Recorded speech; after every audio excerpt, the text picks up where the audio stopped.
welcome back to my channel. So for today's video, I will review this sponge. It's the microfiber velvet sponge. I bought this from Kikay Toolbox on Instagram. So it comes with an egg case like this.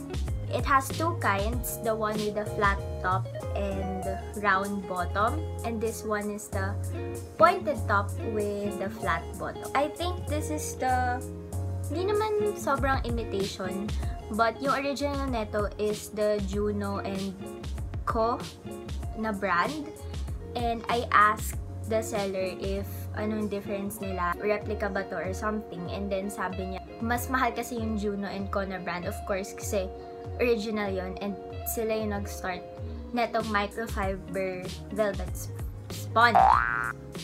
So ayun, and then she said na in terms of its quality and performance, it's the same lang naman. So I got this for 299 pesos with shipping fee of 70 pesos, I think. I'm gonna compare this to my old but trusty beauty blender and this new microfiber velvet sponge. So this beauty blender, more than a year ago ko pa siya na-purchase. So diba, this is like 1,000 pesos. So for its worth, it's very good. Like syempre beauty blender, it's everything. Talagang maganda yung performance niya. You can see, parang sira-sira na siya. I swear, and sobrang dirty na niya because I don't have the sponge cleaner or something. So, na siyang palitan to a cheaper but good quality. This is what it looks like when it's dry. So, ganito size niya. I already wet my sponge. So, onti lang yung difference from the dry one. Parang lumaki lang siya na onti. Unlike the beauty blender one na sobrang lumalaki. So, ayun, they're both wet na. As you can see, ito yung size difference nila. Let's start. So, I don't have anything on my face, just eyebrows and my Benefit Professional Primer. I'm gonna be doing half of my face with the microfiber velvet sponge. And paano pangalan? Basta yung velvet sponge, and then this side, the beauty blender one. Okay, let's start. By the way, I forgot to bring the parang instructions on how you clean the velvet sponge.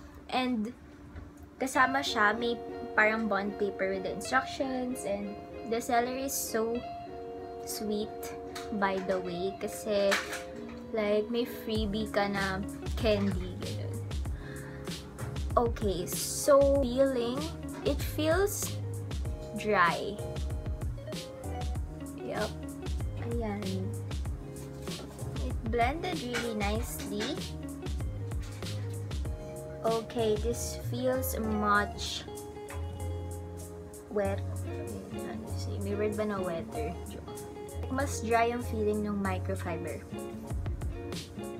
Okay, now I really like the beauty blender kasi it really spreads the product.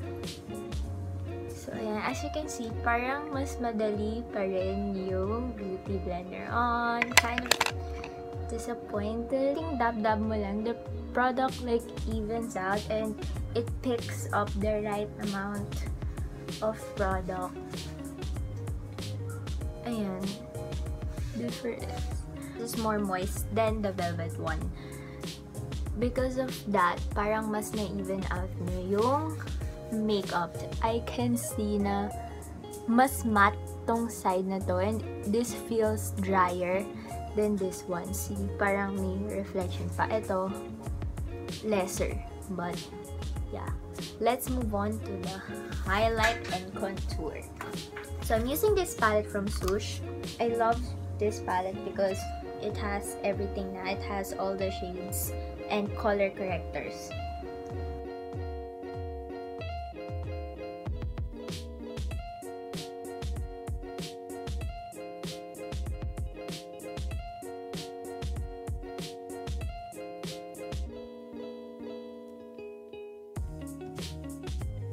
Okay, so I'm gonna be blending again.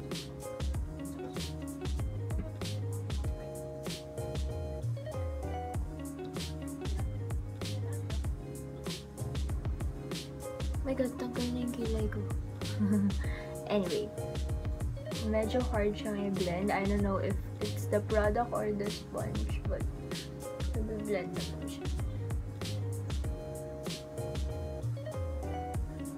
Okay, medyo mahirap siya blend. Let's see if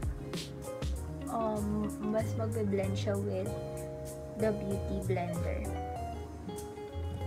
I'm kind of dragging it in this na dabbing it beauty blender. Yan, so hindi ko masyadong kailangan i-drag. See, blend siya agad.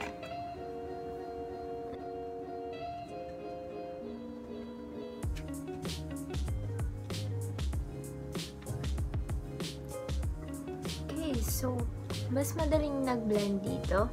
And as you can see, mas matte na naman to in this mas, I don't know, vibrant. Done with the highlight and contour. So, thoughts about it. Mas nahirapan ako mag-blend with this velvet sponge since parang lalo na dito sa contour ko. Parang natanggal pa yung kilay ko dito dahil sobrang ganun ko. Kasi hindi siya nakukuha ng by just dabbing it. And this naman, as in, onting dab mo lang, dab with onting drag. Ito kasi kailangan ganunin. Dito, nakukuha niya by just dabbing it. This is harder than the beauty blender. This is softer. This is medyo hard. Oh my gosh, my lips are so dry. I'm using this Lucas Papao as my By the way, this is my holy grail lip balm. What I do is I use it as a lip mask. I put it on before I sleep and then leave it on overnight. And then when I wake up, it's super moisturized with no cracks, with no dry skin on it. Yun. Okay, so this is what it looks like. Yan. There's no actual difference, but in terms of the effort and its performance, I'd still choose the beauty blender. But of course, the price, $9.99. I think I bought this at $9.99, and this is $2.99. Pwede na siya. Go ahead to finish my makeup, and I'll be back. So guys, I'm back and I've already finished my makeup. So final thoughts. For 299 pesos, I think it's worth the try because wala naman siyang masyadong difference with the beauty blender na 1,000 pesos. Yun, for me, I'd rate this velvet sponge as 8/10. It includes the performance, the quality, the price. So, ayun. But, of course, I'd still choose the beauty blender in terms of the performance and quality. Because this velvet sponge, it takes more effort than the beauty blender one. So, kailangan mong i-drag, kumbaga yung skin mo to blend it well. Whilst the beauty blender, onting dab lang, and then mas-spread and may even out na niya yung makeup. But, the finish is, this is more matte, yung finish niya, more dry, drier, parang ganun. And then, this side, the beauty blender side, it finishes medyo creamy, medyo mas vibrant, and mas kita yung color nung makeup. And then, but ayun, I think it's worth the try. So, you can get this velvet sponge at Kikay Toolbox on Instagram. Thank you for watching my video. I hope you click the like button and subscribe to my channel if you haven't. Comment down below your thoughts. Follow me on my Instagram. It's at sam.villanueva. See you on my next video. Bye!